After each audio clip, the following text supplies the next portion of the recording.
Hello, everyone. I am Rayanne Gonzalez, and welcome to the first semifinal competition of the 2026 Poetry Out Loud National Finals. In recognition of America's 250th anniversary in 2026, this year's Poetry Out Loud program focuses on poems that celebrate the rich tapestry of American history and culture. As many of you know, Poetry Out Loud is a national arts education program that encourages the study of great poetry through a dynamic recitation competition for high school students across the country.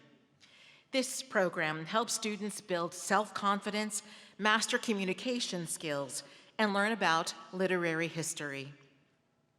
Since Poetry Out Loud began 21 years ago, more than 4.5 million students and 81,000 teachers from 20,000 high schools and organizations across the nation have participated. The students with us today have advanced from a highly competitive field of more than 130,000 Poetry Out Loud participants nationwide in 2026. Now, let's go over how the competition works. Each student will come on stage to recite their first poem. The order of recitation was randomly generated and will be honored for all 3 rounds of recitation. You can follow the order in your program. Students will begin each recitation with the poem title and the name of the poet. Judges are scoring the recitations as they happen, and they score as individuals, not by committee. Students will then recite their second poem, again in the same order as the first round. We will take a brief 10-minute break after the second round to finish tallying scores. When we return, the host will announce the names of the 8 highest scoring students, our regional finalists. These 8 students will then recite their third poem, again in the order listed in your program. After the third round ends, we will announce the names of the 4th place honorable mention recipient, as well as the 3 students with the highest scores. These top 3 students will be named national finalists and will compete in tomorrow night's national finals competition. Now, I'd like to introduce the judges for this semifinal. Spoken word artist, poet, and author, L.J. Bowens. Author and poet, James Allen Hall. Award-winning poet, Jordan Perez. Poet and CEO of Community Building Artworks, Seema Reza. And our accuracy judge, Jessica Flynn. And serving as our prompter, Diana Metzger. Student recitations will be judged on physical presence, voice and articulation, interpretation, evidence of understanding, overall performance, and accuracy. Overall performance and accuracy are worth more than the other categories. The judges' decisions are final. Just a few quick reminders before we begin. In order to keep the semifinal on schedule, we ask that you hold your applause until after each recitation ends. Please silence your cell phones and other electronic devices. Please do not take flash photography or stand in the aisles to take photos or videos during recitations. We have photographers and videographers documenting each semifinal and the national finals. You can follow the order in the event program, which is also available online for those viewing this webcast. Today's program will include American Sign Language interpretation on the right side of the stage, and also via screen-in-screen, picture-in-picture, if you're watching the webcast. The semifinal is also closed captioned in both English and Spanish. And now, wishing all of our state champions the best of luck, let's begin the competition.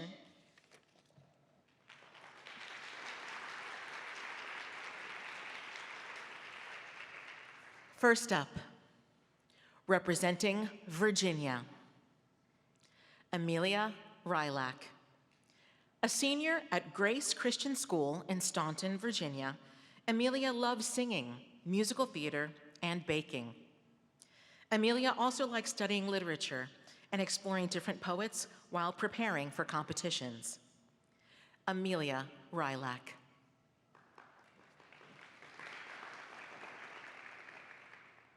Hymn to the Night by Henry Wadsworth Longfellow. Apacie trilistos. I heard the trailing garments of the night sweep through her marble halls.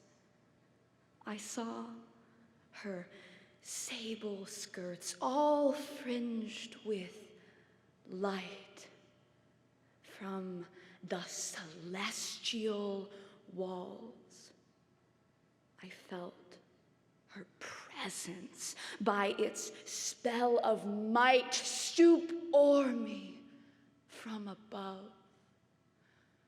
The calm, majestic presence of the night, as of the one I love. I heard the sounds of sorrow and delight, the manifold soft chimes that fill the haunted chambers of the night like some old poet's rhymes. From the cool cisterns of midnight air, my spirit drank repose. The fountain of perpetual peace flows there. From those deep cisterns flows. Oh, holy night, from thee I learn to bear what man has borne before. Thou layest thy finger on the lips of care, and they complain no more. Peace. Peace. Orestes like, I breathe this prayer. Descend with broad-winged flight, the welcome, the thrice prayed for, the most fair, the best beloved night.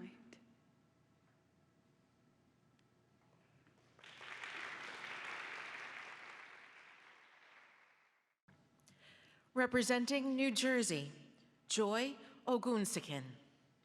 Joy is a senior at Trinity Hall in Tinton Falls, New Jersey, whose favorite authors include Toni Morrison and Maya Angelou. Joy's hobbies include writing, student leadership, and exploring literature that reflects different perspectives. Joy Ogunsakin.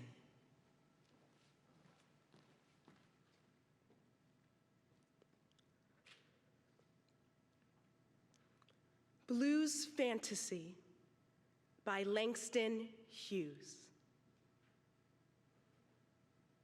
Hey! Hey! That's what the blues singers say. Singing minor melodies, they laugh. Hey! Hey!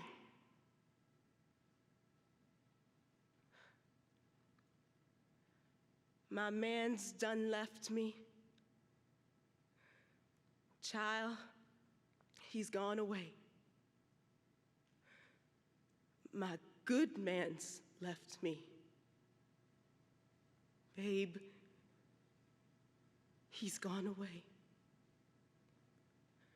Now the crying blues haunts me night and day. Hey, Hey. Weary. Weary. Trouble. Pain. Sun's gonna shine somewhere again. I got a railroad ticket. Pack my trunk and ride. Sing 'em, sister. Got a railroad ticket. Pack my trunk and ride. And when I get on the train, I'll cast my blues aside. Laughing, hey, hey. Laugh aloud, hey, hey.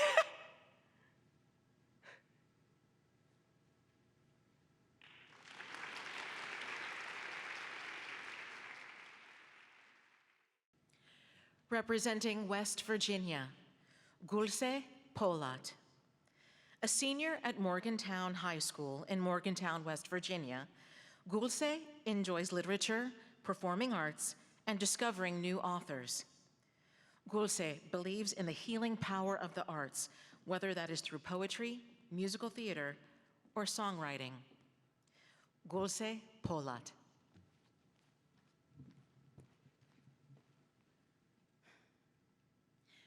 A suggested campaign song by Alice Duer Miller. No brass bands, no speeches, instead a still, silent, effective influence. Anti-suffrage speech. We are waging. Can you doubt it? A campaign so calm, and still no one knows a thing about it. And we hope they never will. No one knows what we oppose, and we hope they never will. We are ladylike and quiet, here a whisper, there a hint, never speeches, bans, or riot, nothing suitable for print. No one knows what we oppose, for we never speak for print.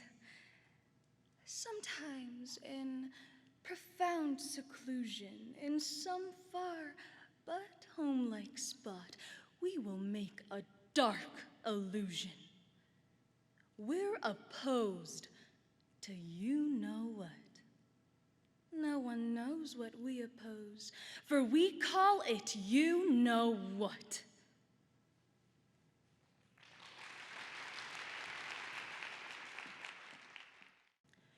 Representing Pennsylvania, Xariel Banton.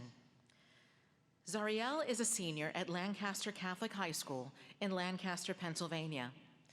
Xariel loves storytelling and writing. Reading and creative expression are some of Xariel's favorite activities. Xariel Banton. Conscience by Henry David Thoreau. Conscience is instinct, bred in the house. Feeling and thinking propagate the sin by an unnatural breeding in and in. I say turn it outdoors, into the moors. I love a life whose plot is simple and does not thicken with every pimple. A soul so sound, no sickly conscience finds it, that makes the universe no worse than it finds it. I love an earnest soul, whose mighty joy and sorrow are not drowned in a bowl and brought to life tomorrow, that lives one tragedy and not 70.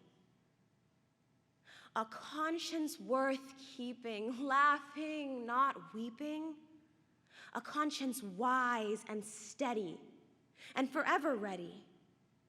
Not changing with events, dealing in compliments. A conscience exercised about large things where one may doubt.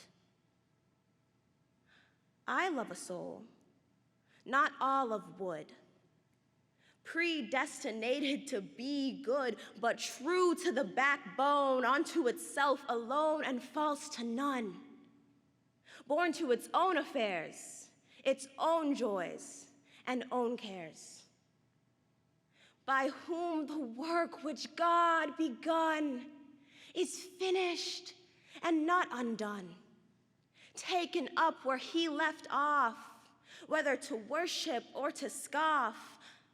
If not good, why then evil? If not good God, good devil, goodness, you hypocrite.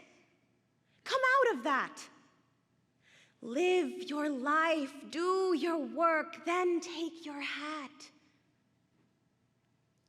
I have no patience for such conscientious cowards. Give me simple laboring folk who love their work, whose virtue is a song to cheer God along.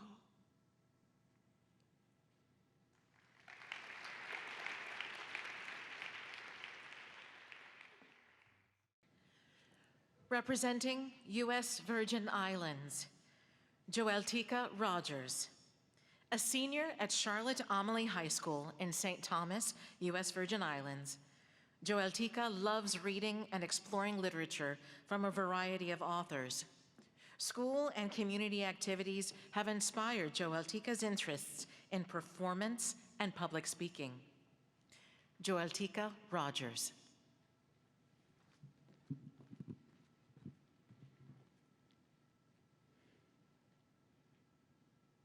The Coming Woman by Mary Weston Fordham.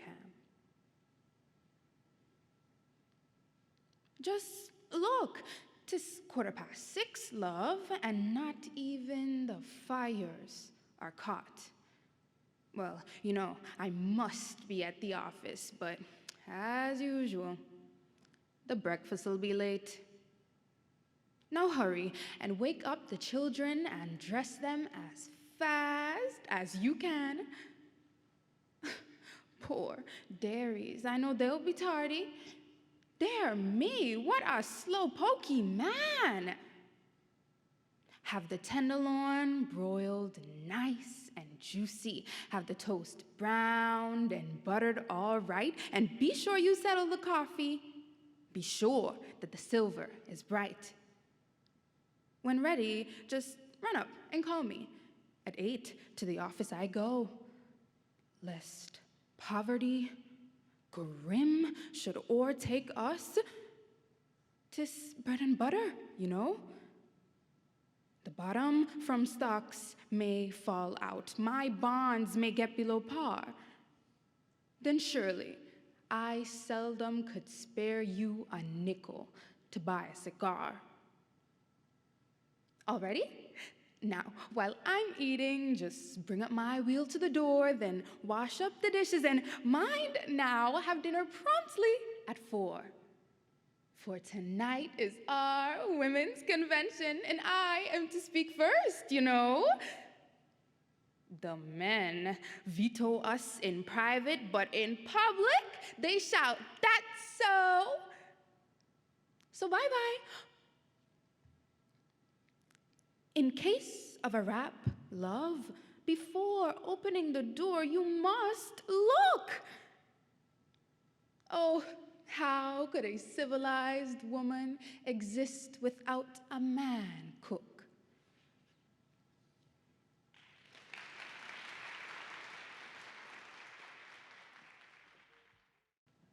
Representing New Hampshire, Summer Lin Brackett.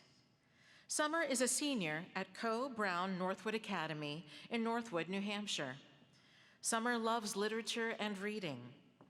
Summer is happy drawing, reading manga and poetry, playing the trumpet, and learning math and foreign languages. Summer Lin Brackett. Lenore by Edgar Allan Poe. Ah, broken is the golden bowl, the spirit flown forever. Let the bell toll, a saintly soul floats on the Stygian river. And, guide of Veer, hast thou no tear? Weep now or nevermore.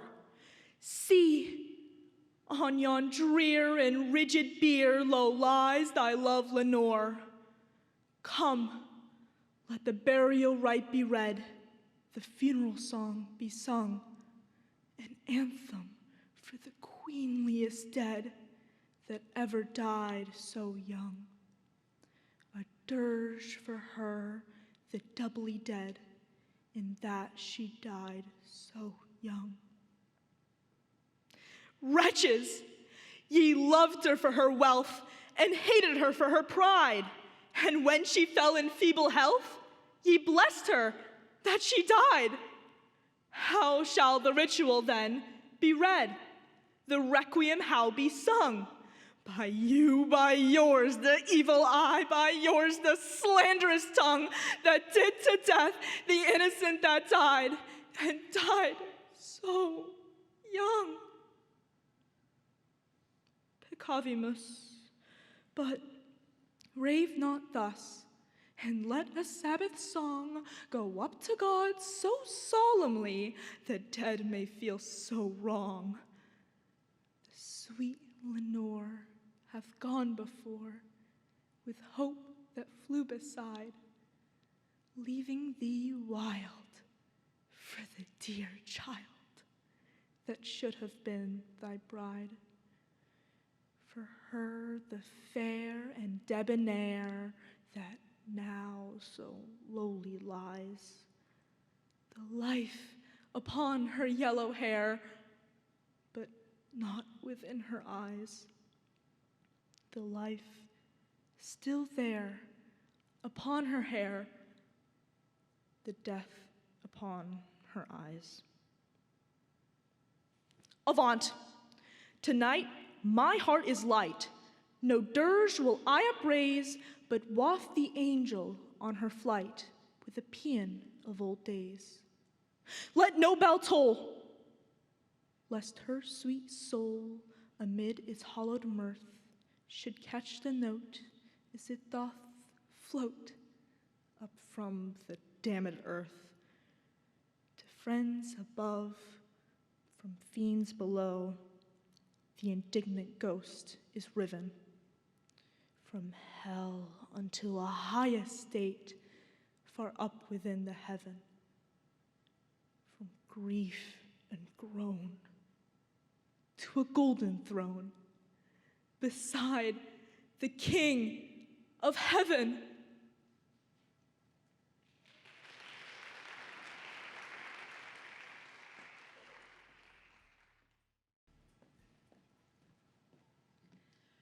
Representing Rhode Island, Astrid Santos.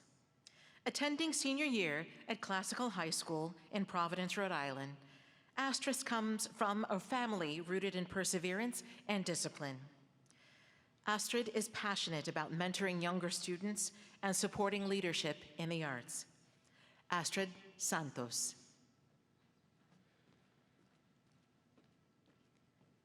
Aunt Sue's Stories by Langston Hughes. Aunt Sue has a head full of stories. Aunt Sue has a whole heart full of stories. Summer nights on the front porch, Aunt Sue cuddles a brown-faced child to her bosom and tells him stories.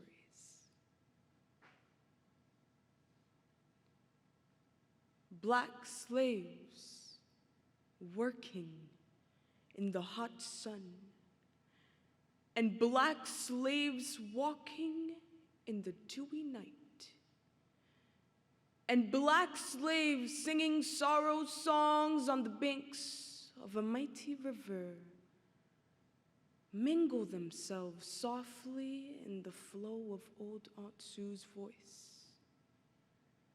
Mingle themselves softly in the dark shadows that cross and recross Aunt Sue's stories. And the dark-faced child, listening, knows that Aunt Sue's stories are real stories. He knows that Aunt Sue never got her stories out of any book at all, but that they came right out of her own life.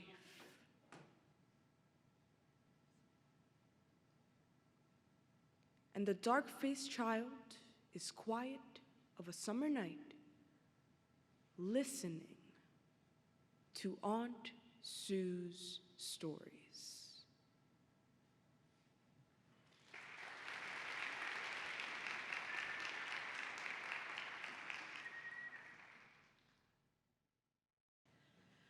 Representing Vermont, Eason M. DeMarsico-Thorne. Eason is a junior at Brattleboro Union High School in Brattleboro, Vermont. Eason has appreciated exploring poetry through performance and interpretation during Poetry Out Loud. Eason's favorite authors are Cormac McCarthy and Toni Morrison. Eason M. DeMarsico-Thorne. Fruit of the Flower by County Cullen.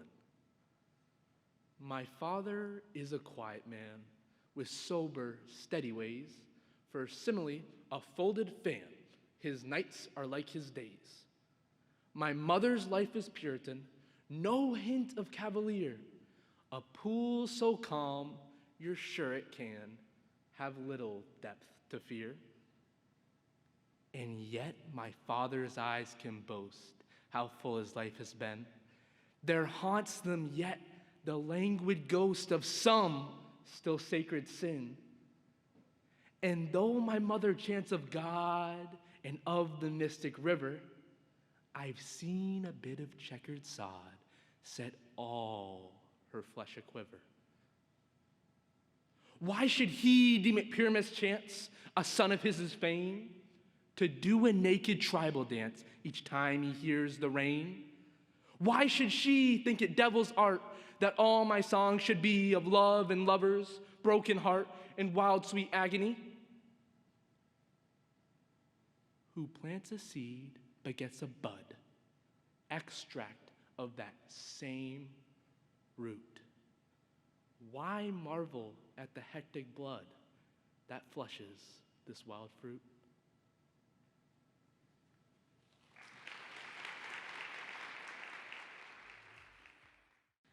Representing Ohio, Sarah Seidu. Sarah is a senior at St. Francis de Sales High School in Columbus, Ohio. Sarah's interests include music, literature, and science. Sarah is a self-taught multi-instrumentalist and is passionate about music and songwriting. Sarah Seidu.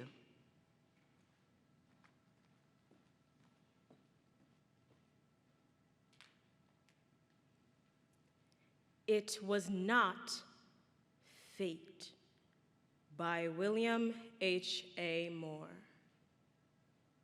It was not fate which overtook me, rather a wayward, willful wind that blew hot for a while, and then as the even shadows came, blew cold. What pity it is that a man grown old in life's dreaming should stop, e'en for a moment, to look into a woman's eyes. And I forgot that one's heart must be steeled against the east wind. Life and death alike come out of the east. Life as tender as young grass. Death as dreadful as the sight of clotted blood. I shall go back into the darkness, not to dream, but to seek the light again. I shall go by paths, mayhap, on roads that wind around the foothills, where the plains are bare and wild, and the passers-by come few and far between. I want the night to be long, the moon blind, the hills thick with moving memories, and my heart beating a breathless requiem for all the dead days I have lived. When the dawn comes, dawn, deathless, dreaming, I shall will that my soul must be cleansed of hate. I shall pray for strength to hold children close to my heart. I shall desire to build houses where the poor will know shelter, comfort, beauty. And then may I look into a woman's eyes and find holiness, love, and the peace which passeth understanding.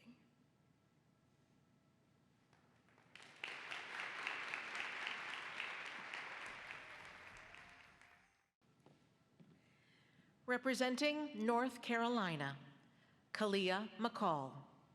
Attending Knightdale High School as a junior in Knightdale, North Carolina, Caliyah enjoys performing and hopes to pursue acting.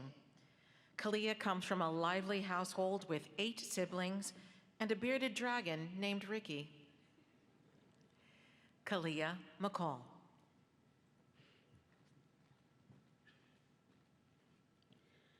Militant to Certain Other Women by Catherine Ralston Fisher.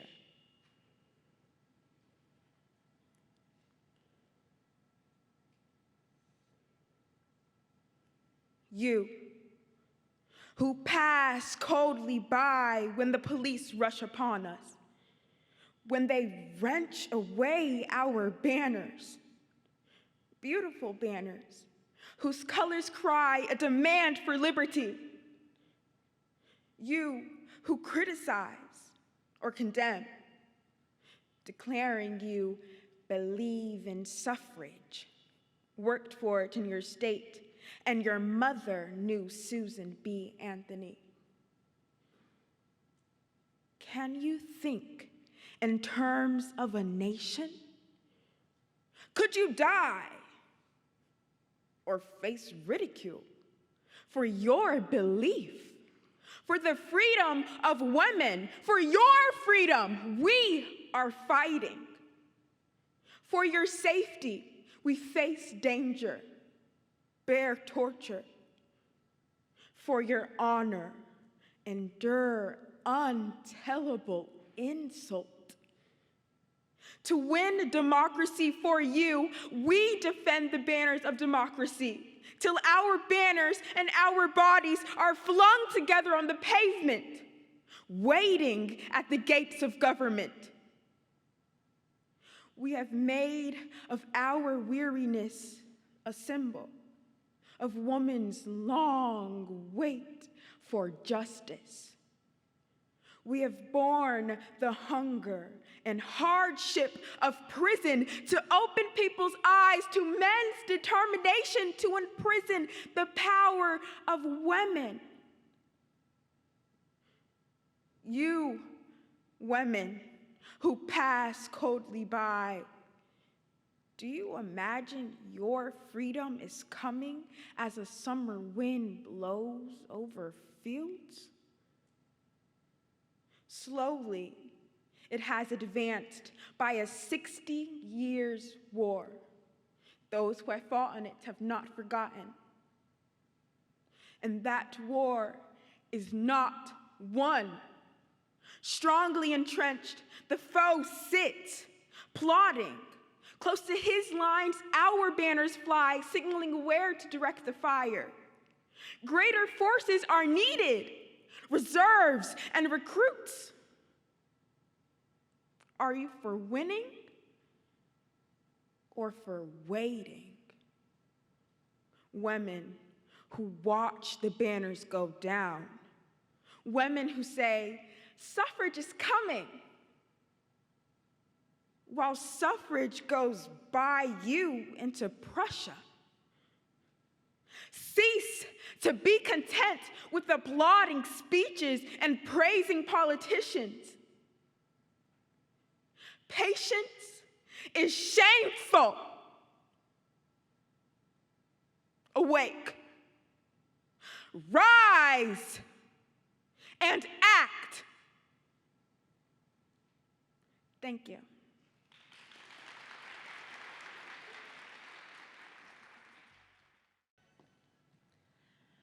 Representing South Carolina, Oona Borovicka. A sophomore studying at the Fine Arts Center in Greenville, South Carolina, Oona enjoys poetry performance and the way audiences connect with the same words in different ways. Oona has been performing since she was 4 years old and really is passionate about acting and theater. Oona Borovicka. Elegy Before Death by Edna St. Vincent Millay. There will be rose and rhododendron when you are dead, and underground still will be heard from white syringas, heavy with bees, a sunny sound. Still will the tamaracks be raining after the rain has ceased, and still will there be robins in the stubble, brown sheep upon the warm green hill. Spring will not ail, nor autumn falter. Nothing will know that you are gone, saving alone some sullen plowland. None but yourself sets foot upon, saving the mayweed and the pigweed. Nothing will know that you are dead, these and perhaps a useless wagon, standing beside some tumbled shed.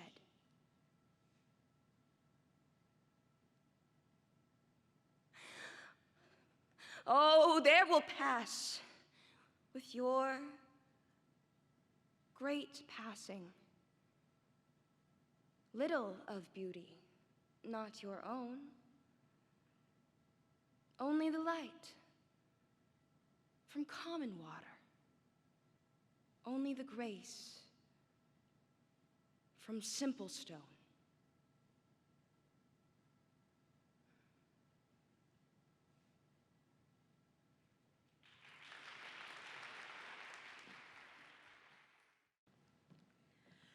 Representing Delaware, Natalia Gatti. Attending sophomore year at the Sussex Academy of Arts and Sciences in Georgetown, Delaware, Natalia is passionate about equality and justice.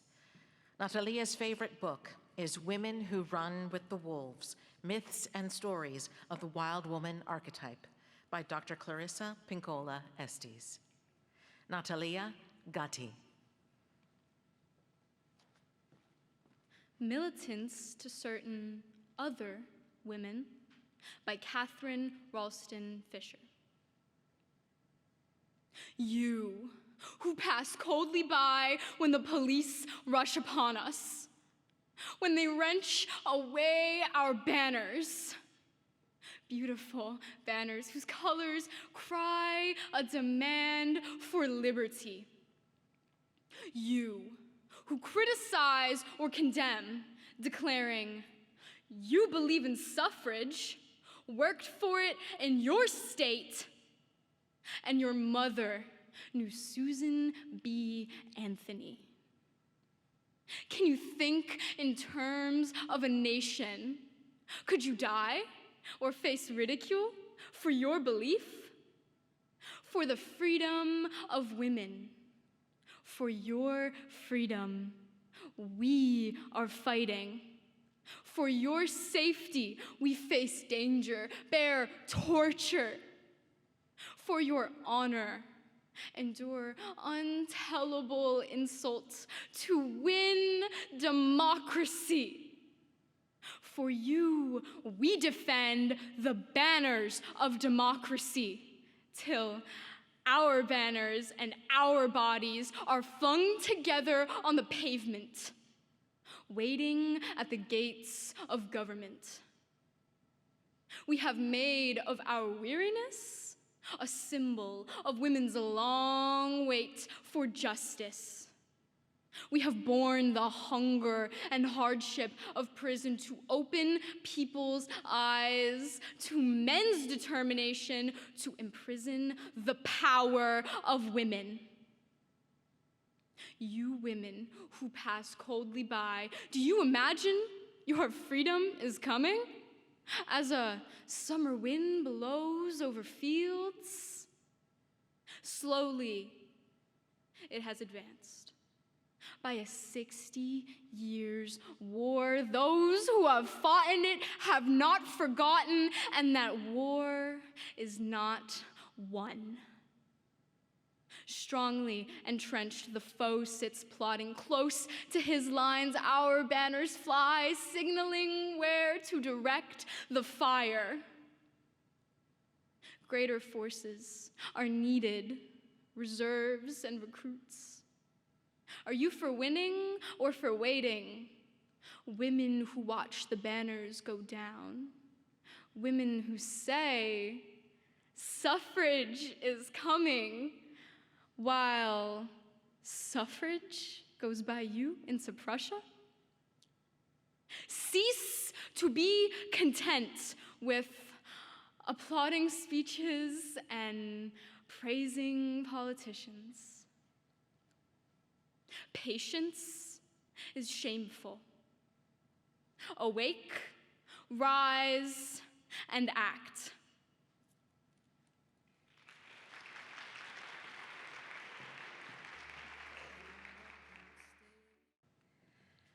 Representing District of Columbia, Nyla Dinkins. In her senior year at Benjamin Banneker Academic High School in Washington, D.C., Nyla finds it interesting how different performers interpret the same poem. Nyla is also involved in debate and public service activities. Nyla Dinkins. Learning to Read by Frances Ellen Watkins Harper. Very soon, the Yankee teachers came down and set up school. But, oh, how the Rebs did hate it. It was agin their rule. Our masters always tried to hide book learning from our eyes. Knowledge didn't agree with slavery. 'Twould make us all too wise. But some of us would try to steal a little from the book and put the words together and learn by hook or crook. I remember Uncle Caldwell, who took pot liquor fat and greased the pages of his book and hid it in his hat. And had his master ever seen the leaves upon his head? He'd have thought them greasy papers, but nothing to be read. And there was Mr. Turner's Ben, who heard the children spell and picked the words right up by heart and learned to read 'em well. Well, the northern folks kept sending the Yankee teachers down, and they stood right up and helped us, though Rebs did sneer and frown. and I longed to read my Bible. For precious words it said, but when I begun to learn it, folks just shook their heads and said, "There's no use trying. Oh, Chloe, you're too late." But as I was rising 60, I had no time to wait. So I got a pair of glasses, and straight to work I went and never stopped till I could read the hymns and Testament. Then I got a little cabin, a place to call my own, and I felt independent as the queen upon her throne.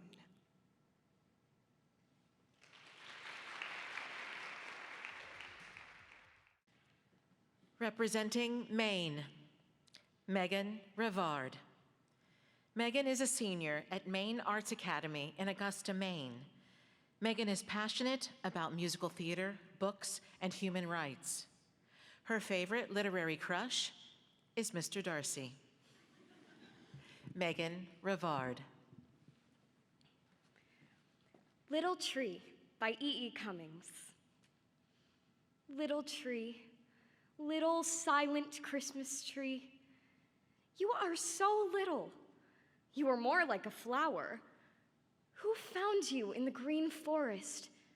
And were you very sorry to come away? See, I will comfort you, because you smell so sweetly. I will kiss your cool bark and hug you safe and tight, just as your mother would. Only don't be afraid. Look, the spangles that sleep all the year in a dark box, dreaming of being taken out and allowed to shine. The balls, the chains, red and gold, the fluffy threads. Put up your little arms, and I'll give them all to you to hold. Every finger shall have its ring, and there won't be a single place dark or unhappy. Then, when you're quite dressed, you'll stand in the window for everyone to see. And how they'll stare. Oh, but you'll be very proud. And my little sister and I will take hands, and looking up at our beautiful tree, we'll dance and sing, Noel, Noel.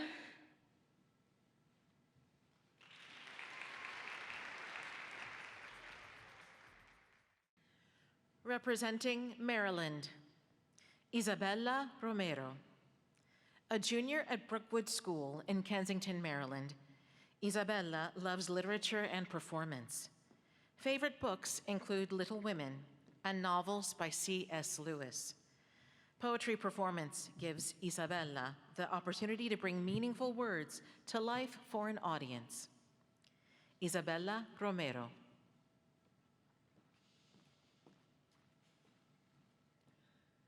The New Colossus by Emma Lazarus. Not like the brazen giant of Greek fame, with conquering limbs astride from land to land. Here, at our sea-washed sunset gates, shall stand a mighty woman with a torch, whose flame is the imprisoned lightning, and her name, Mother of Exiles. From her beacon hand glows worldwide welcome. Her mild eyes command the air-bridged harbor that twin cities frame. Keep, ancient lands, your storied pomp, cries she with silent lips. Give me your tired, You're poor. Your huddled mass is yearning to breathe free. The wretched refuse of your teeming shore, send these. The homeless, tempest-tossed, to me. I lift my lamp beside the golden door.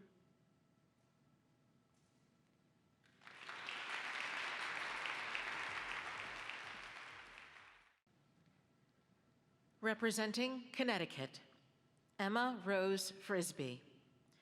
Emma is a junior at East Lyme High School in Connecticut.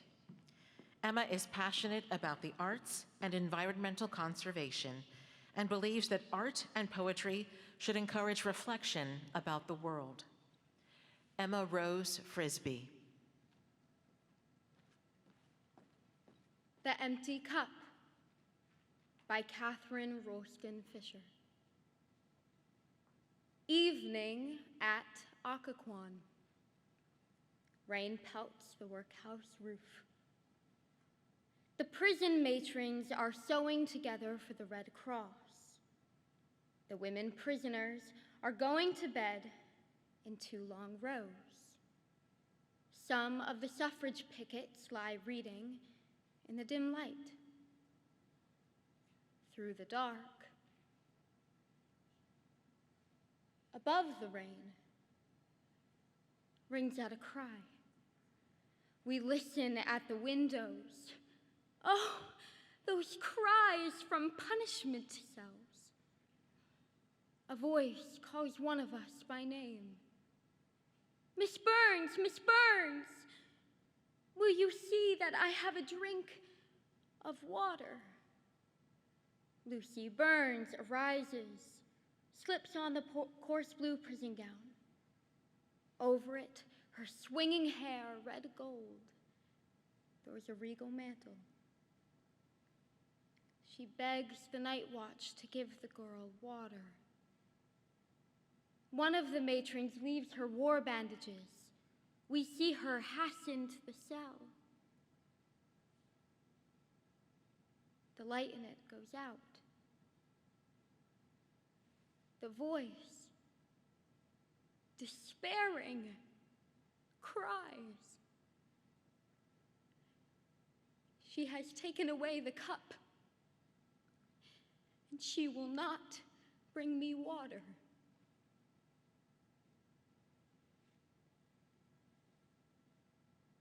Rain pours on the roof. The suffragists lie awake. The matrons work busily for the Red Cross.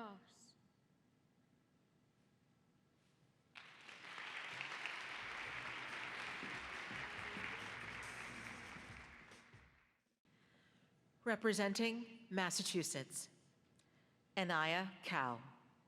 An 11th grader at Dana Hall School in Wellesley, Massachusetts, Nia is passionate about educational equity, creative writing, and theater.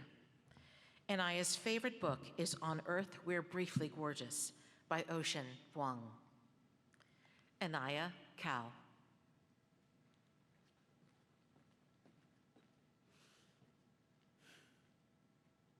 Chicago by Carl Sandburg.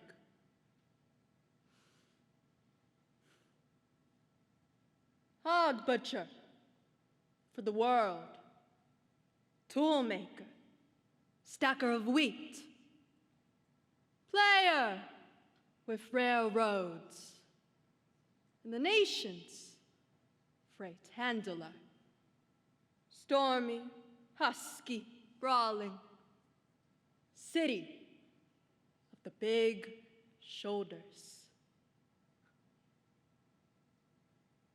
They tell me you are wicked, and I believe them, for I've seen your painted women under the gas lamps luring the farm boys. And they tell me you are crooked, and I answer, yes, It is true. I have seen the gunman kill and go free to kill again.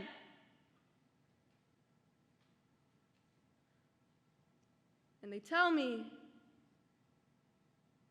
you are brutal. And my reply is, on the faces of women and children, I have seen the marks of wanton hunger.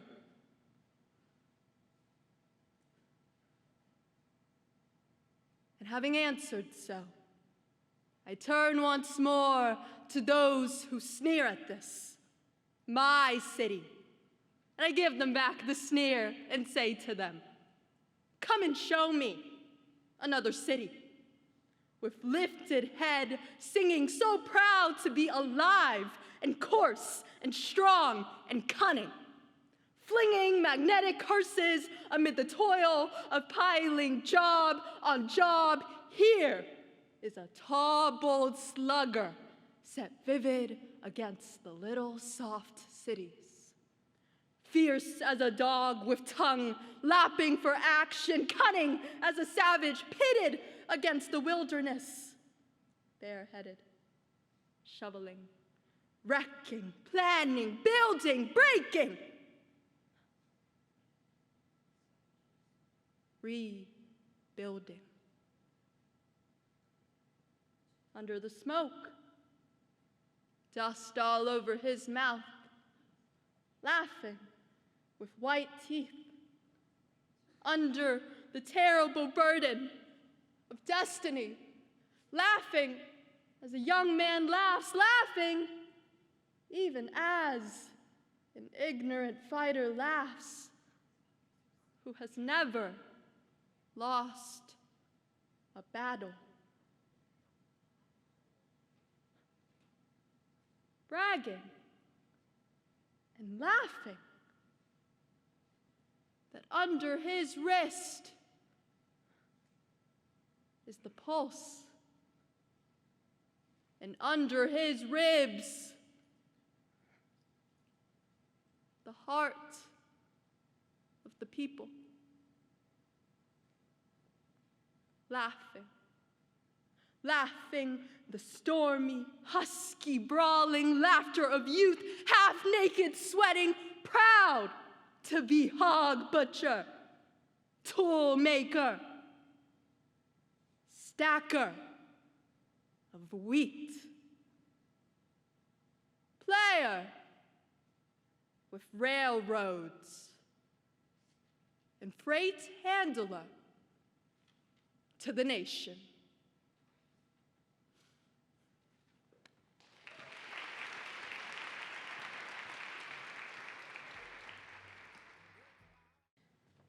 That concludes round one. Can we have a round of applause? Weren't they amazing?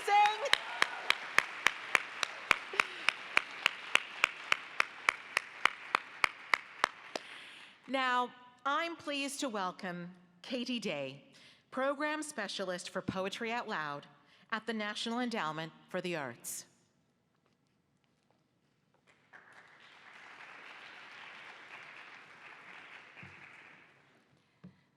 On behalf of the National Endowment for the Arts and all our partners, thank you for joining us for the first semifinal competition of the 2026 Poetry Out Loud National Finals.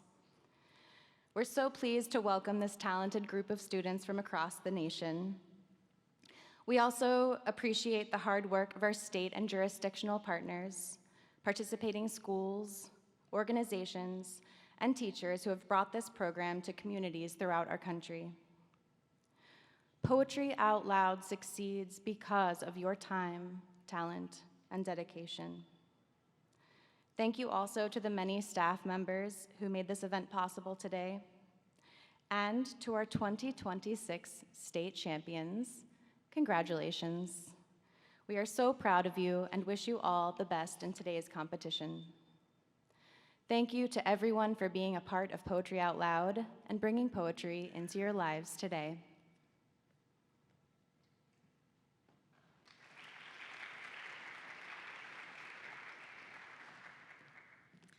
Thank you, Katie. Next, we will see each student recite their second poem. First up, Amelia Rylak from Virginia.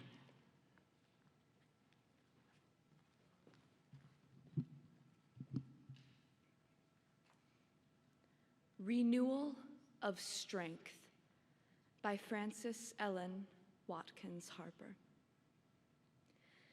The prison house in which I live is falling to decay. But God renews my spirit's strength within these walls of clay. For me, a dimness slowly creeps around Earth's fairest light, and heaven grows clearer to my view and fairer to my sight. It may be Earth's sweet harmonies are duller to my ear, but music from my Father's house begins to float more near. Then let the pillars of my home crumble and fall away. Lo, God's dear love within my soul renews it day by day.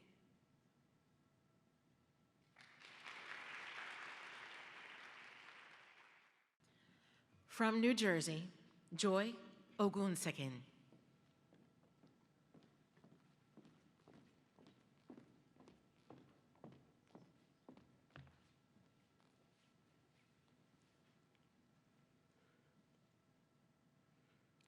The Modern Woman to Her Lover by Margaret Whittemore. I shall not lie to you anymore, flatter or fawn to attain my end. I am what never has been before. Woman and friend. I shall be strong as a man is strong. I shall be fair as a man is fair. Hand in locked hand, we shall pass along to a purer air. I shall not drag at your bridle rein. Knee pressed to knee shall we ride the hill. I shall not lie to you ever again. Will you love me still?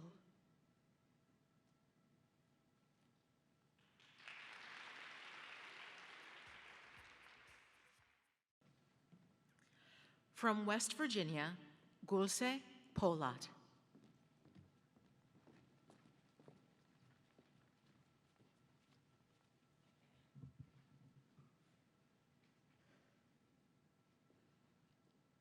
Hibernal by Babette Dutch. The park is winter plucked. The sky and the gray pavement show a sheeted face, the covered stare of one who had to die. Now, when men sweat, shoveling muddy snow or heaving ice, they know the helpless sweat that will not wet them twice. They know the staggering heart, the smothered breath that stand between this knowing and the end. Though they must drag a net of heavy hours about their straining limbs, though they behold love like a pillar of cloud, a pillar of fire, This net will break before they tire. This cloud, this flame will vanish and be cold. Men think of this who limp against the wind that freezes hate and sucks at their desire.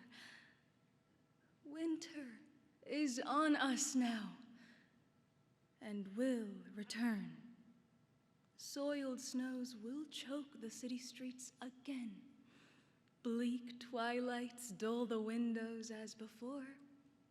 Dark, hurrying crowds push towards lit rooms in vain. One day, we shall not kiss or quarrel anymore.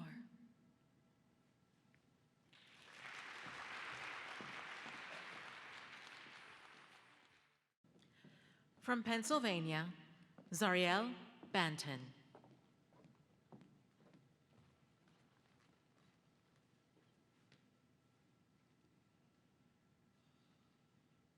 On Children by Khalil Gibran. And a woman who held a babe against her bosom said, "Speak to us of children." And he said, "Your children are not your children. They are the sons and daughters of life's longing for itself. They come through you, but not from you. And though they are with you, yet they belong not to you. You may give them your love, but not your thoughts, for they have their own thoughts. You may house their bodies, but not their souls, for their souls dwell in the house of tomorrow, which you cannot visit, not even in your dreams. You may strive to be like them, but seek not to make them like you. For life goes not backwards, nor tarries with yesterday. You are the bows from which your children, as living arrows, are sent forth. The archer sees the mark upon the path of the infinite, and he bends you with his might, that his arrows may go swift and far.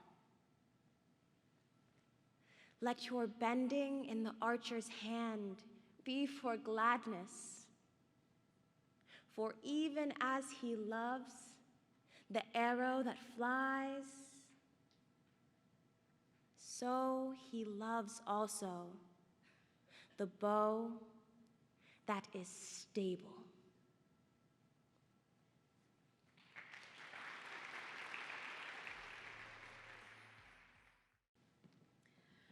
From U.S. Virgin Islands, Joeltica Rogers.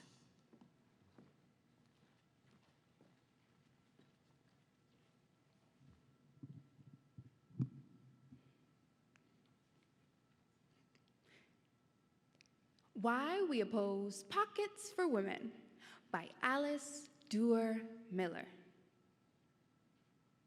1, because pockets are not a natural right. 2, because the great majority of women do not want pockets. If they did, they would have them. 3, because whenever women have had pockets, they have not used them. 4, because women are required to carry enough things as it is without the additional burden of pockets. 5, because it would make dissension between husband and wife as to whose pockets were to be filled. 6, because it would destroy man's chivalry toward women if he did not have to carry all her things in his pockets. 7, because men are men and women are women. You must not fly in the face of nature. 8, because pockets have been used by men to carry tobacco, pipes, whiskey flasks, chewing gum, and compromising letters. We see no reason to suppose that women would use them more wisely.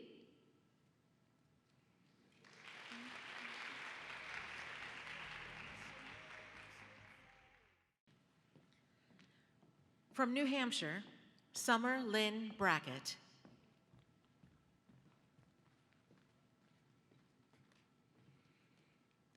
Poetry by Marianne Moore. I, too, dislike it. There are things that are important beyond all this fiddle. Reading it, however, with a perfect contempt for it, one discovers that there is in it, after all, a place for the genuine. Hands that can grasp, eyes that can dilate, hair that can rise, if it must. These things are important, not because a high-sounding interpretation can be put upon them, but because they are useful. When they become so derivative as to become unintelligible, the same thing may be said for all of us, that we do not admire what we cannot understand. The bat, holding on upside down or in quest of something to eat, elephants pushing, a wild horse taking a roll, a tireless wolf under a tree, the immovable critic twinkling his skin like a horse that feels a flea, the baseball fan, the statistician. Case after case could be cited, did one wish it. Nor is it valid to discriminate against business documents and school books. All these phenomena are important. One must make a distinction, however. When dragged into prominence by half-poets, the result is not poetry, nor till the autocrats among us can be literalists of the imagination, above insolence and triviality, and can present for inspection imaginary gardens with real toads in them, shall we have it. In the meantime, if you demand, on the one hand, in defiance of their opinion, the raw material of poetry in all its rawness, and that which is on the other hand genuine, then you are interested in poetry.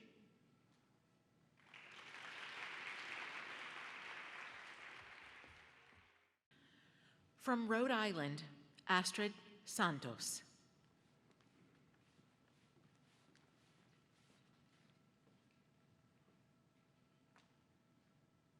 Saturday's Child by County Cullen.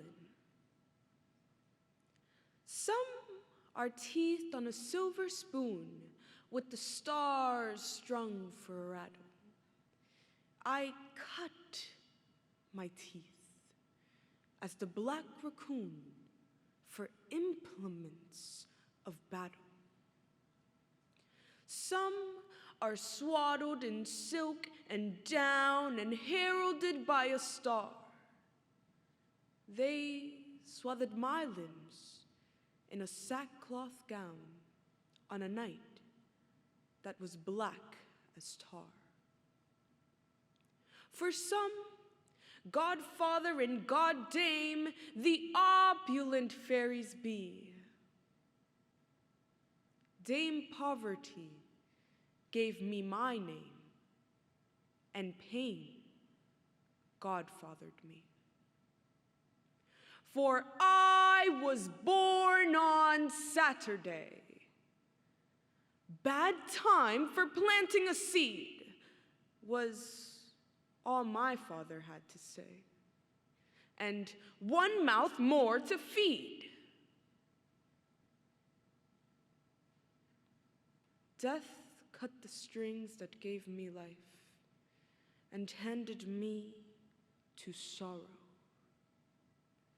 the only kind of middle wife my folks could beg or borrow.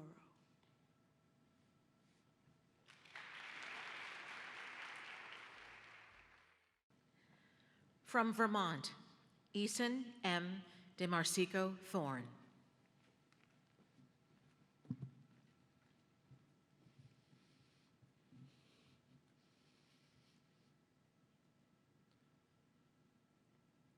I Shall Return by Claude McKay. I shall return again. I shall return to laugh and love and watch with wonder eyes. At golden noon, the forest fires burn, wafting their blue-black smoke to sapphire skies. I shall return to loiter by the streams that bathe the brown blades of the bending grasses and realize once more my thousand dreams of waters rushing down the mountain passes. I shall return to hear the fiddle and fife of village dances, dear delicious tunes that stir the hidden depths of native life, stray melodies of dim remembered runes. I shall return. I shall return again to ease my mind of long, long years of pain.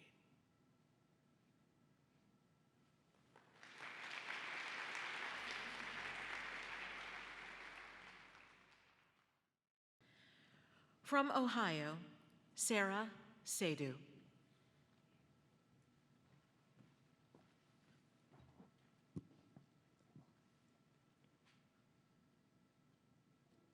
Chicago by Carl Sandburg. Hog butcher for the world, toolmaker, stacker of wheat, player with railroads and the nation's freight handler. Stormy, husky, brawling city of the big shoulders. They tell me you are wicked, and I believe them, for I have seen your painted women under the gas lamps, luring the farm boys. And they tell me you are crooked, and I answer yes. It is true, I have seen the gunman kill and go free to kill again. And they tell me you are brutal. And my reply is, on the faces of women and children, I have seen the marks of wanton hunger.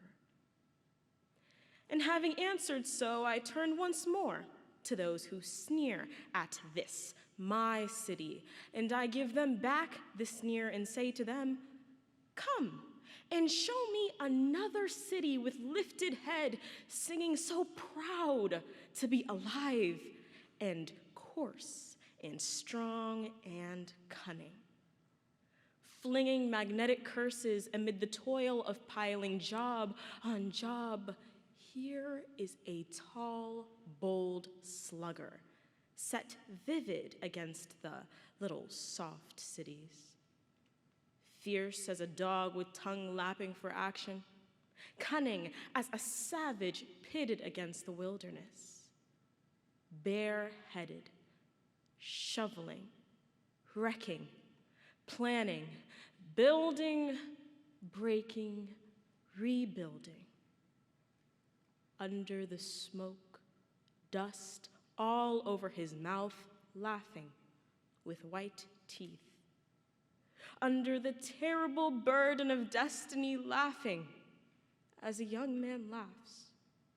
Laughing even as an ignorant fighter laughs who has never lost a battle, bragging and laughing that under his wrist is the pulse, and under his ribs, the heart of the people, laughing. Laughing, the stormy, husky, brawling laughter of youth. Half naked, sweating, proud to be hog butcher, tool maker, stacker of wheat, player with railroads, and freight handler to the nation.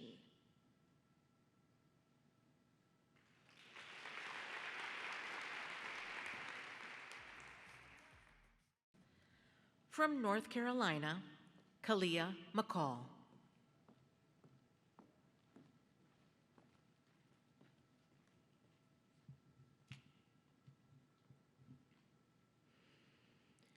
Memorial Wreath by Dudley Randall.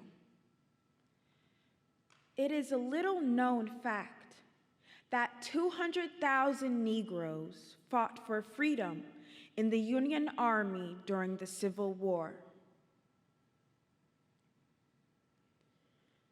In this green month, when resurrected flowers like laughing children ignorant of death brighten the couch of those who wake no more.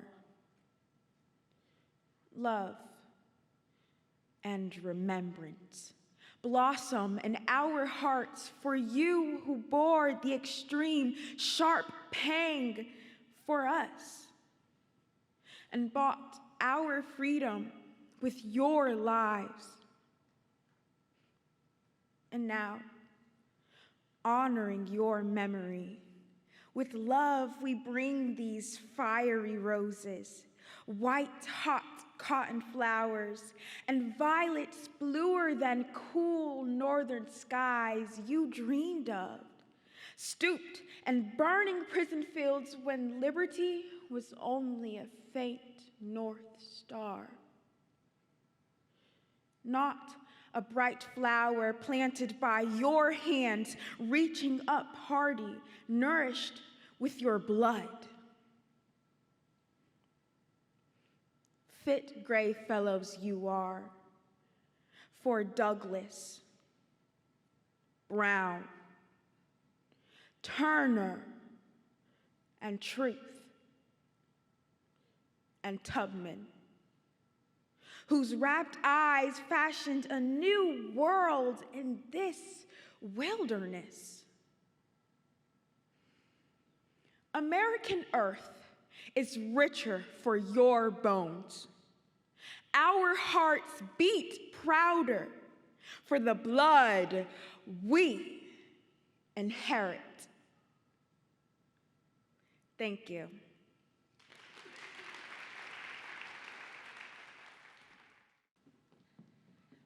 From South Carolina, Oona Borovicka.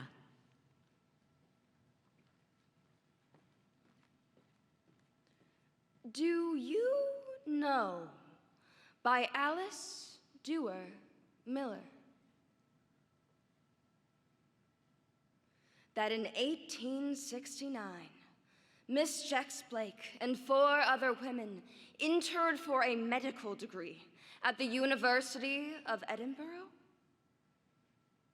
That the president of the College of Physicians refused to give the women the prizes they had won? That the undergraduates insulted any professor who allowed women to compete for prizes? That the women were stoned in the streets and finally excluded from the medical school? that in 1877, the British Medical Association declared women ineligible for membership, that in 1881, the International Medical Congress excluded women from all but its social and ceremonial meetings, that the Obstetrical Society refused to allow a woman's name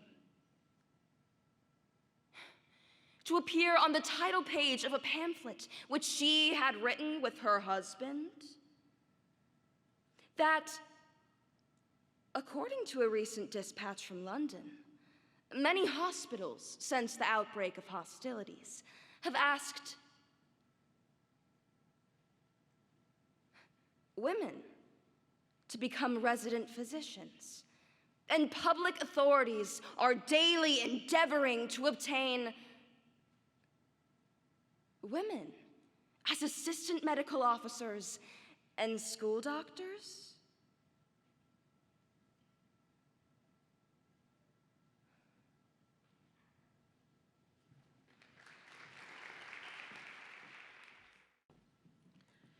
From Delaware, Natalia Gatti.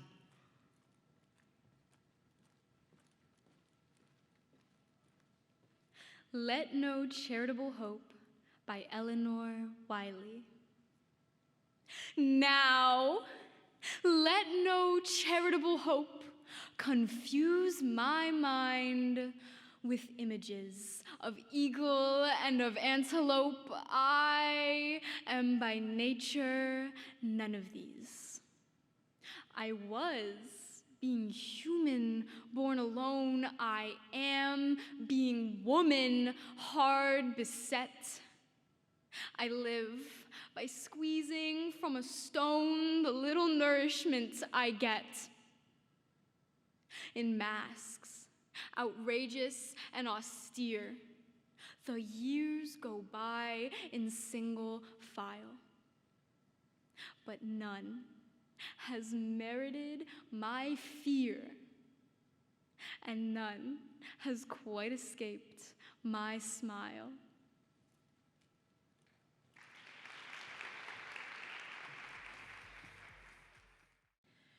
From District of Columbia, Nyla Dinkins.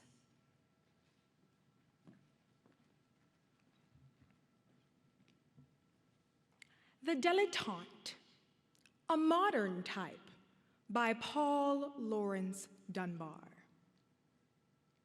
He scribbles some in prose and verse, and now and then he prints it.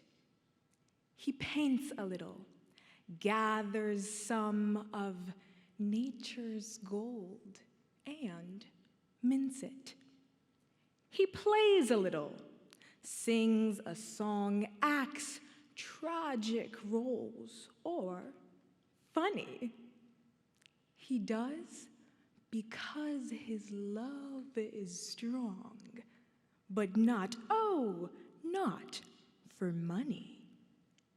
He studies almost everything, from social art to science. A thirsty mind, a flowing spring, demand and swift compliance. He looms above the sordid crowd, at least through friendly lenses, while his mama looks pleased and proud and kindly pays expenses.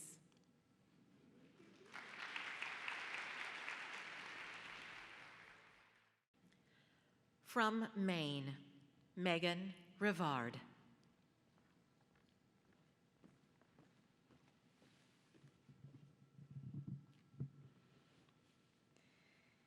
Two, by Sarah Helen Whitman. Vainly, my heart had with thy sorcery striven. It had no refuge from thy love, no heaven, but in thy fatal presence.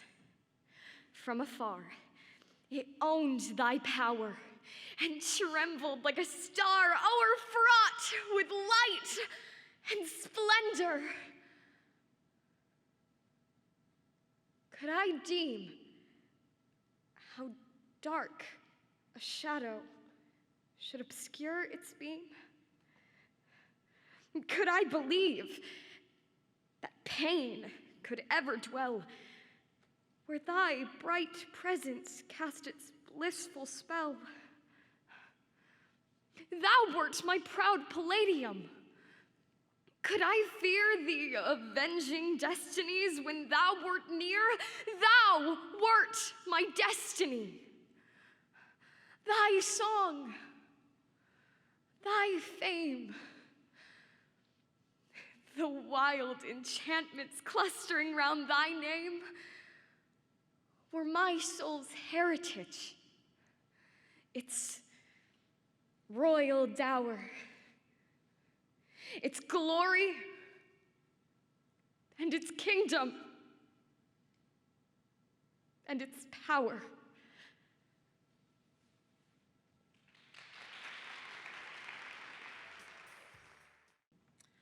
From Maryland, Isabella Romero.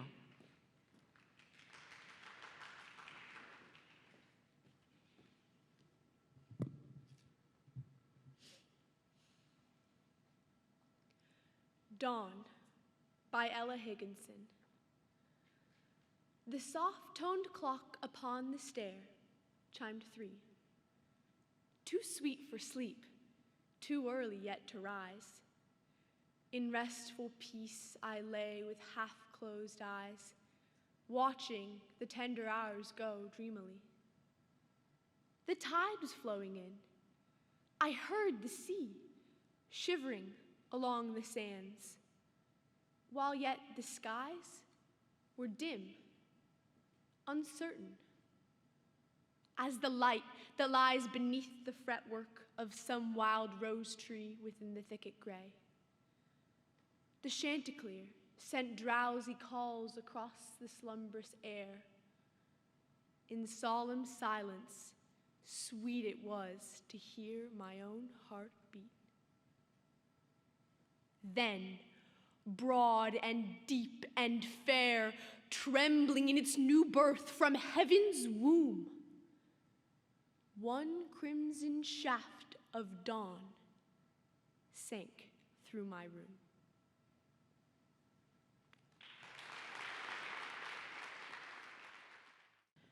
From Connecticut, Emma Rose Frisbie.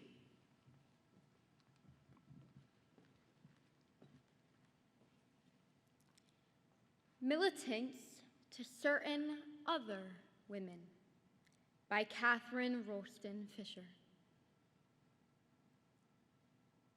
You who pass coldly by when the police rush upon us, when they wrench away our banners, beautiful banners whose colors cry a demand for liberty. You who criticize or condemn, declaring you believe in suffrage, worked for it in your state, and your mother knew Susan B. Anthony. Can you think in terms of a nation? Could you die or face ridicule for your belief? For the freedom of women, for your freedom, we are fighting. For your safety, we face danger, bear torture. For your honor, endure untellable insult. To win democracy for you, we defend the banners of democracy, till our banners and our bodies are flung together on the pavement, waiting at the gates of government. We have made of our weariness a symbol of women's long wait for justice. We have borne the hunger and hardship of prison to open people's eyes to men's determination to imprison the power of women. You, women who pass coldly by, do you imagine your freedom is coming as a summer wind blows over fields? Slowly, it has advanced by a 60 years war. Those who have fought in it have not forgotten, and that war is not won. Strongly entrenched, the foe sits plotting. Close to his lines, our banners fly, signaling where to direct the fire. Greater forces are needed. Reserves and recruits. Are you for winning or for waiting? Women who watch the banners go down. Women who say, suffrage is coming while suffrage goes by you into Prussia. Cease to be content with applauding speeches and praising politicians. Patience is shameful. Awake, rise, and act.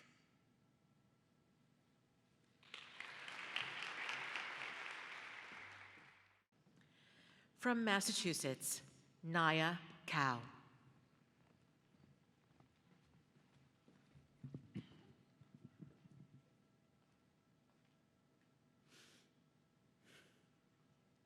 Yearnings for Home by Frances Ellen Watkins Harper.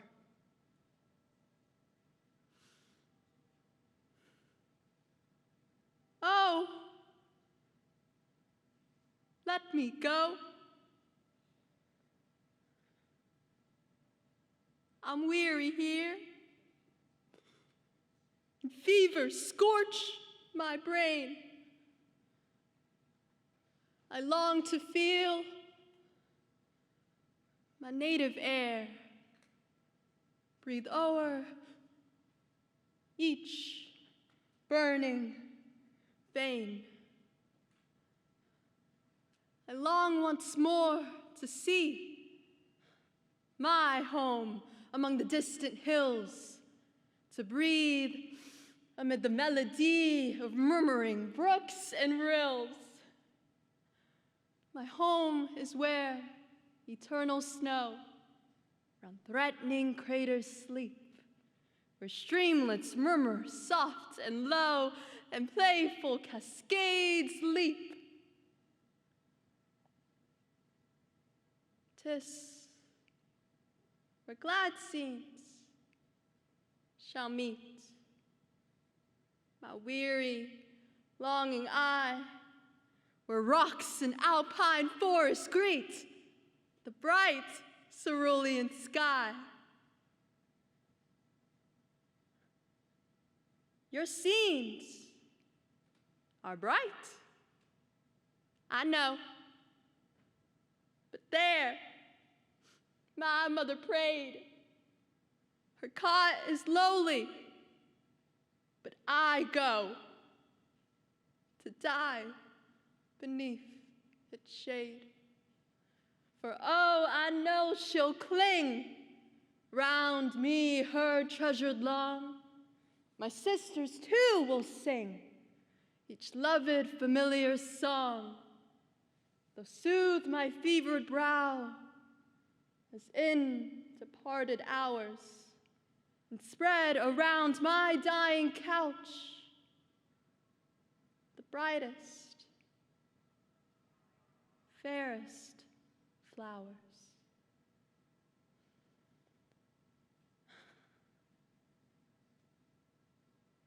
Then let me go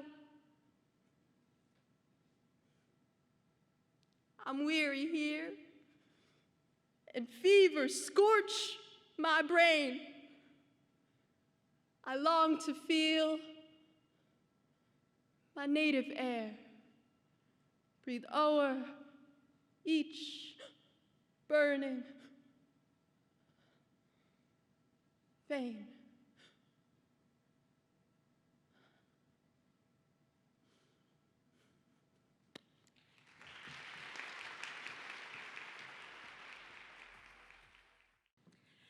That concludes round 2.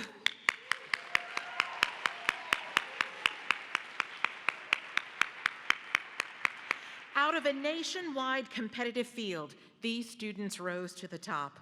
I think you've seen and heard why. We'll now take a brief 10-minute intermission for tabulators to finalize the scores before we proceed to round 3. Thank you.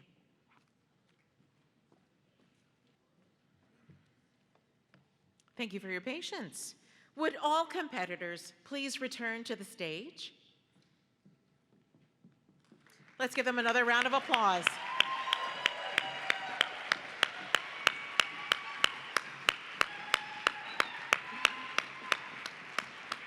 "17 state champions." Isn't that something?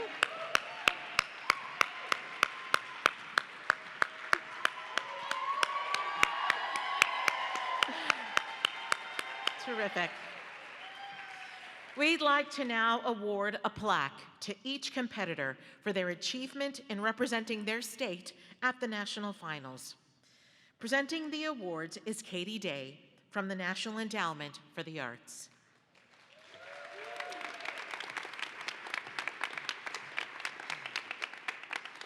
From Connecticut, Emma Rose Frisbie.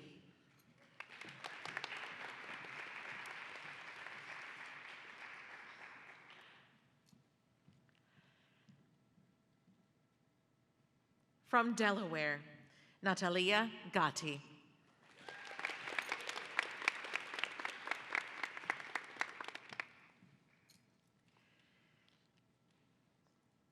District of Columbia, Nyla Dinkins.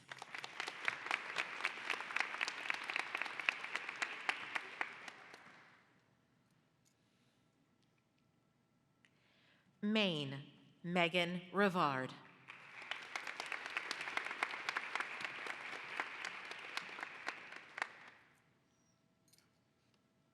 Maryland, Isabella Romero.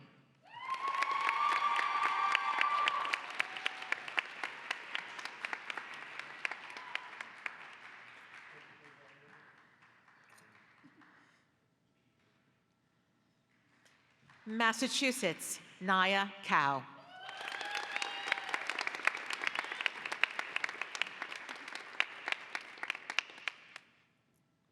New Hampshire, Summer Lin Brackett.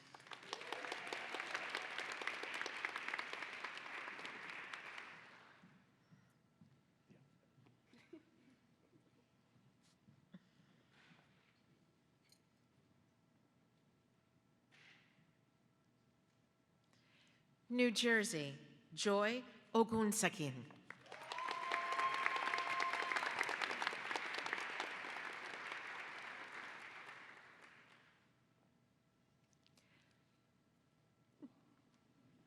North Carolina, Caliyah McCall.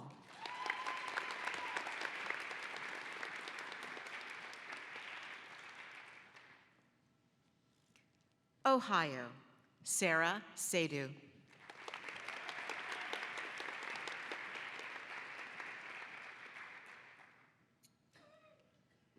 Pennsylvania, Xariel Banton.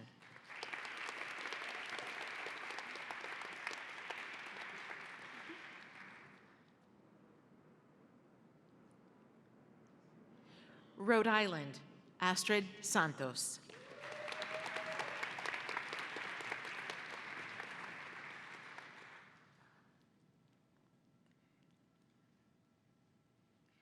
South Carolina, Oona Borovicka.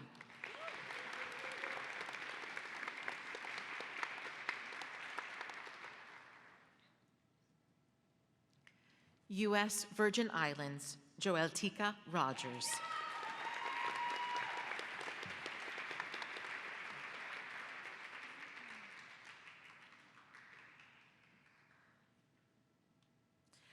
Vermont, Eason M.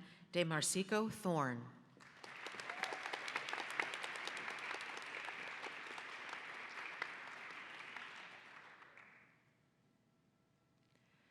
Virginia, Amelia Rylak.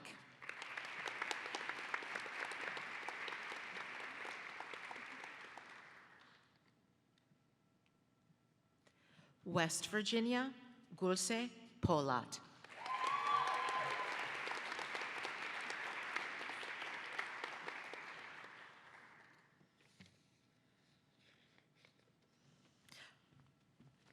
Okay, here we go. The 8 students with the highest scores in the first 2 rounds will now recite their third poem. This score will be added to their scores from the first 2 rounds to determine the 3 students who will advance to the national finals tomorrow night. Those 8 students, our regional finalists, are from District of Columbia, Nyla Dinkins.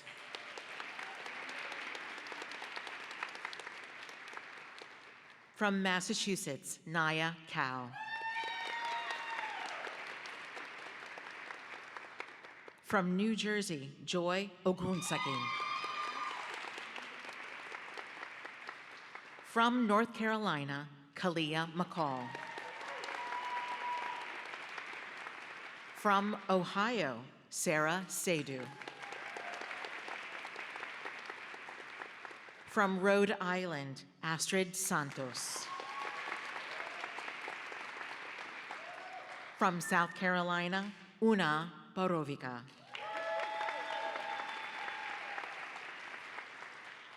From U.S. Virgin Islands, Joeltica Rogers.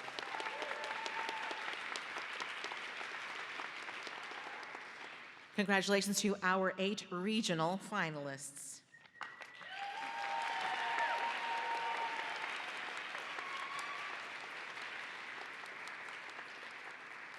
And we will begin with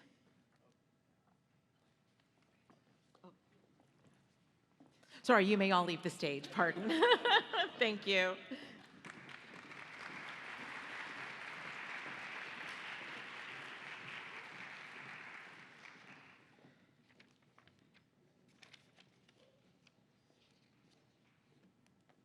We'll give the students a minute to collect themselves before we bring them back on stage. I'll take a minute to once again recognize our judges for their hard work this morning.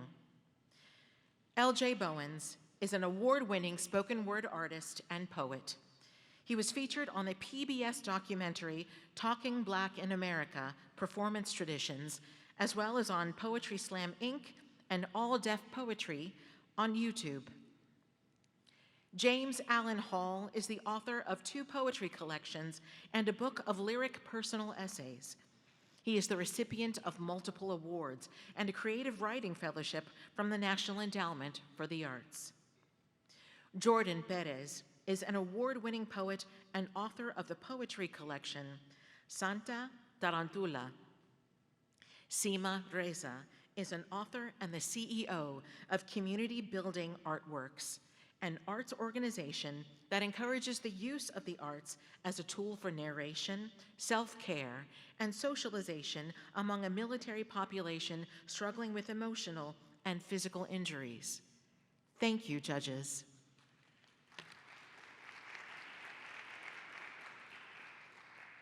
And now, here we go with the 3rd round. First up, from New Jersey, Joy Ogunsakin.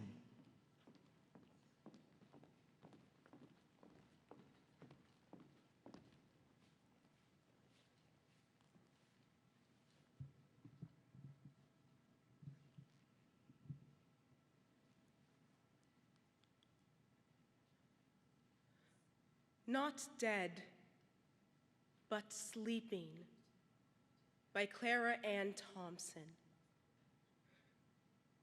We say he is dead. The word is too somber. 'Tis the touch of God on the weary eyes that has caused them to close in peaceful slumber. We say he is gone. We have lost him forever. His face and his form we will cherish no more. While happy and safe just over the river, he is waiting for us where partings are o'er. Ah, sad are our hearts as we gaze on him sleeping, and bitter and sad are the tears gushing down, and yet, but we cannot see for the weeping. He has only exchanged the cross for the crown.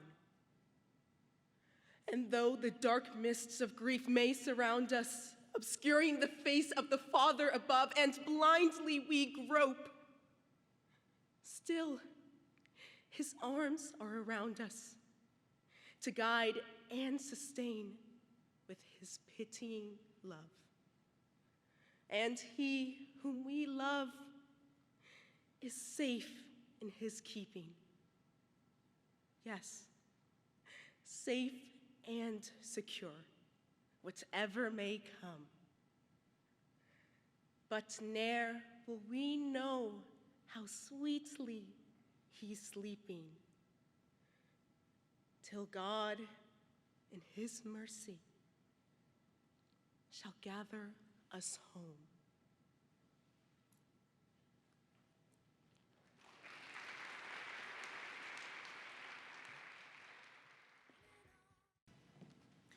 From U.S. Virgin Islands, Joeltica Rogers.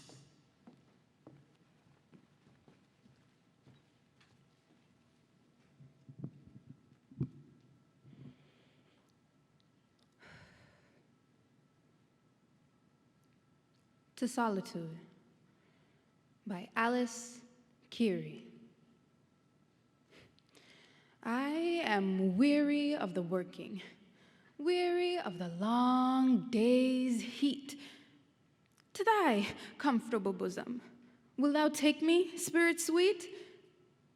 Weary of the long, blind struggle for a pathway bright and high. Weary of the dimly dying hopes that never quite all die. Weary, searching a bad cipher for good that must be meant. Discontent with being weary, weary with my discontent. I am weary of the trusting, where my trust but torments prove. Will thou keep faith with me? Will thou be my true and tender love? I am weary drifting, driving like a helmless bark at sea. Kindly, comfortable spirit, will thou give thyself to me? Give thy birds to sing me sonnets? Give thy winds my cheeks to kiss? And thy mossy rocks to stand for the memorials of our bliss?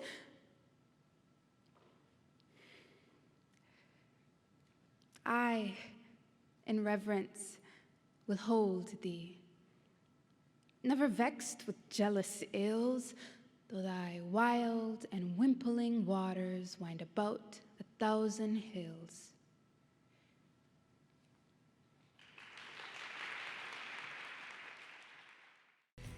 From Rhode Island, Astrid Santos.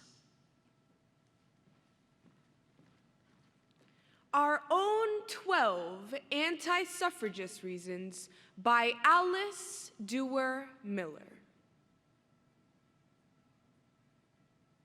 Because no woman will leave her domestic duties to vote. Because no woman who may vote will attend to her domestic duties. Because it will make dissension between husband and wife. Because every woman will vote as her husband tells her to? Because bad women will corrupt politics, because bad politics will corrupt women, because women have no power of organization. Because women will form a solid party and outvote men. Because men and women are so different that they must stick to different duties? Because men and women are so much alike that men, with one vote each, can represent their own views and ours too.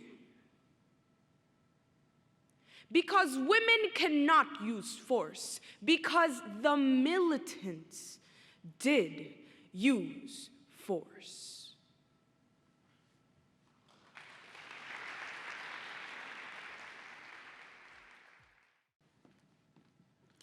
From Ohio, Sarah Seidu.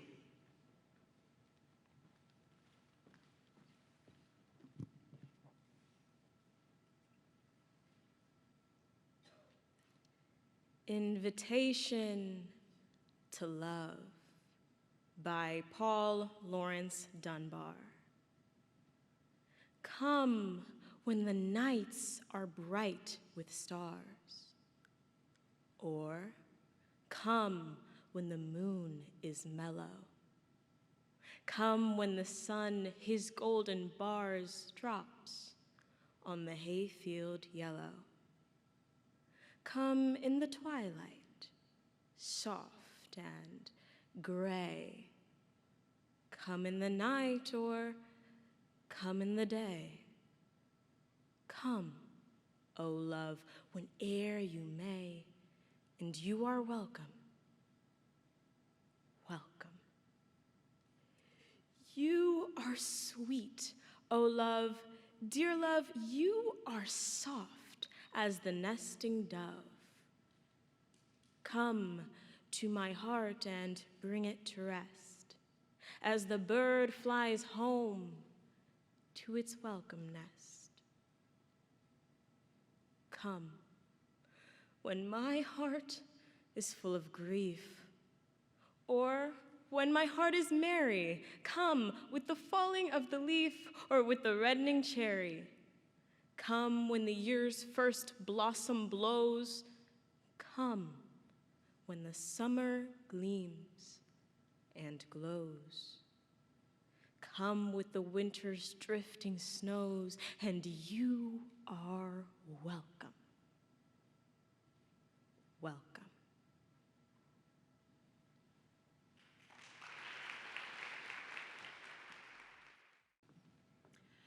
From North Carolina, Caliyah McCall.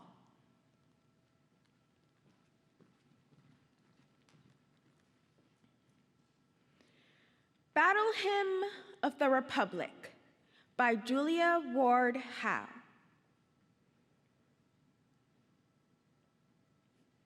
Mine eyes have seen the glory of the coming of the Lord. He is trampling out the vintage where the grapes of wrath are stored. He hath loosed the fatal lightning of his terrible swift sword. His truth is marching on. I have seen him in the watchfires of 100 circling camps. They have builded him an altar in the evening dews and damps. I can read his righteous sentence by the dim and flaring lamps. His day is marching on.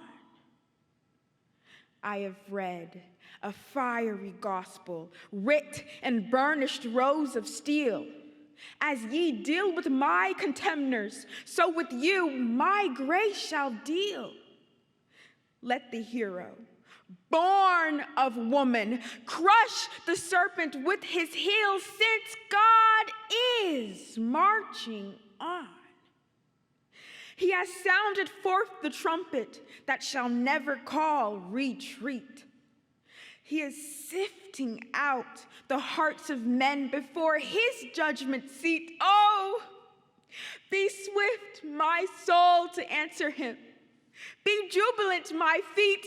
Our God is marching on.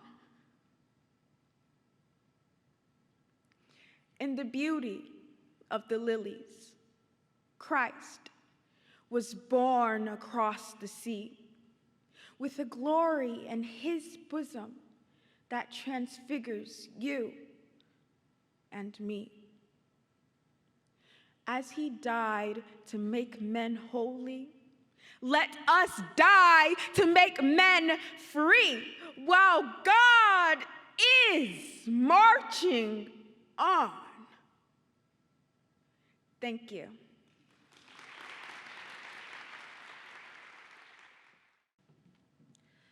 From South Carolina, Oona Borovicka.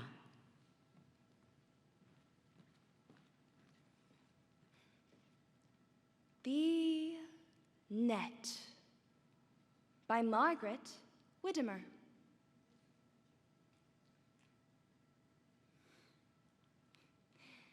The stranger's children laugh along the street.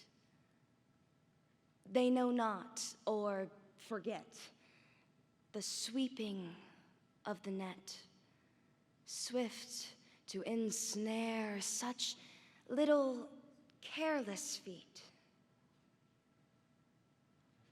And we smile and watch them pass along.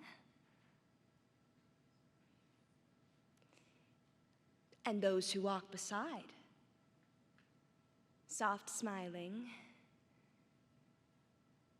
cruel-eyed, we got our own. Not ours to right the wrong. We do not care. We shall not heed or mark, till we shall hear one day, too late to strive or pray, our daughters' voices crying from the dark.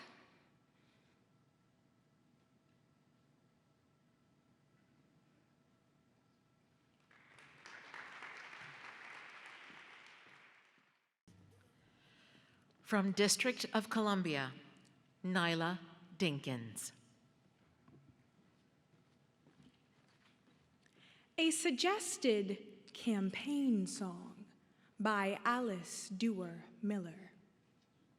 No brass bands, no speeches, instead a still, silent, effective influence.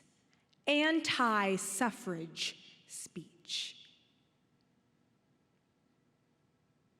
We are waging, can you doubt it? A campaign so calm and still, no one knows a thing about it. And we hope they never will. No one knows what we oppose, and we hope they never will. We are ladylike and quiet. Here a whisper, there a hint. Never speeches, bans, or riots, nothing suitable for print. No one knows what we oppose, for we never speak for print. Sometimes in profound seclusion, in some far but home-like spot, we will make a dark illusion. We're opposed to, you know what. No one knows what we oppose, for we call it, you know what.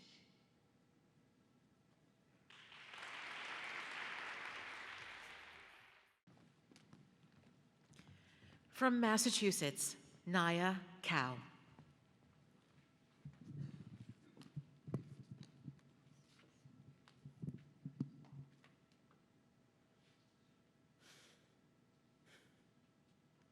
Rulers by Fenton Johnson.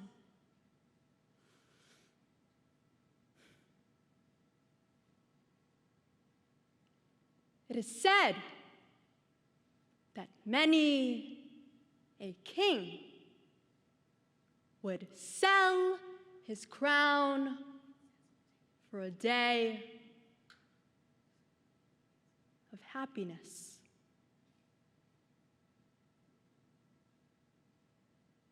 I have seen a monarch who held tightly the jewel of happiness.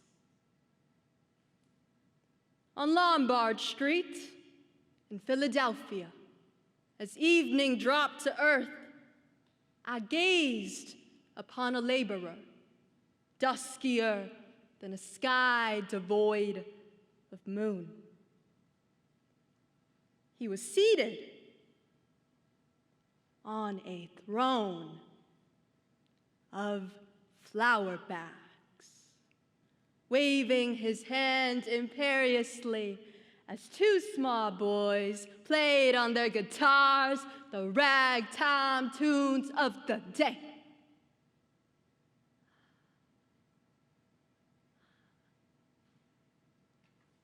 God's blessing on the monarch who rules on Lombard Street in Philadelphia.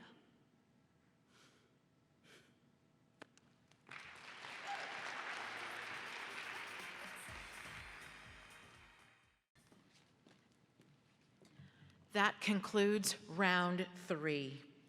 Congratulations to all the students we have seen here today. We'll take a minute to finish tabulating scores, and we'll be back momentarily. Okay, now we're ready.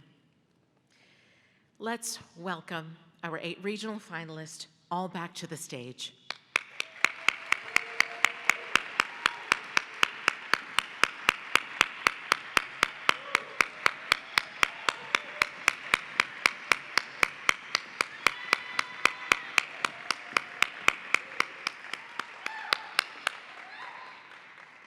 This region's Honorable Mention Award goes to the student who finished in 4th place. This student will receive a $1,000 cash prize and $500 for their representing school or organization to purchase poetry materials. And the honorable mention goes to Nyla Dinkins, District of Columbia.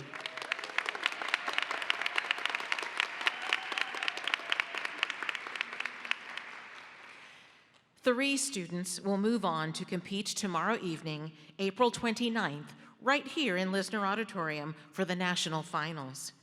They will receive at least a $1,000 cash prize and $500 for their school or organization to purchase poetry materials. But we all know they've got their eyes on the $20,000 prize that is awarded to the national champion. In no particular order, here are the top 3. Joeltica Rogers, U.S. Virgin Islands.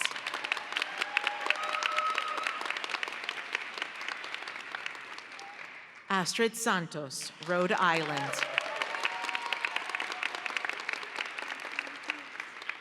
Oona Borovicka, South Carolina. These are your Region 1 national finalists.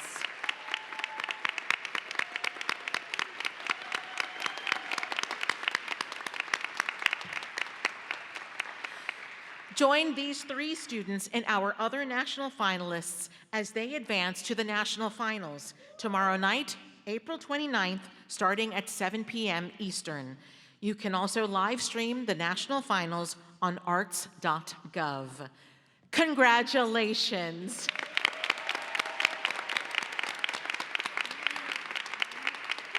Thank you to our American Sign Language interpreters for this round, Mia Engel and Steve Fahn.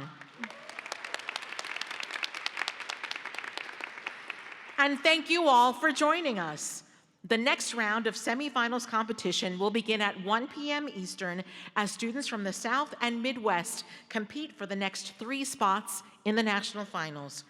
We look forward to seeing you all here tomorrow evening for the national finals competition. Thank you. Good day.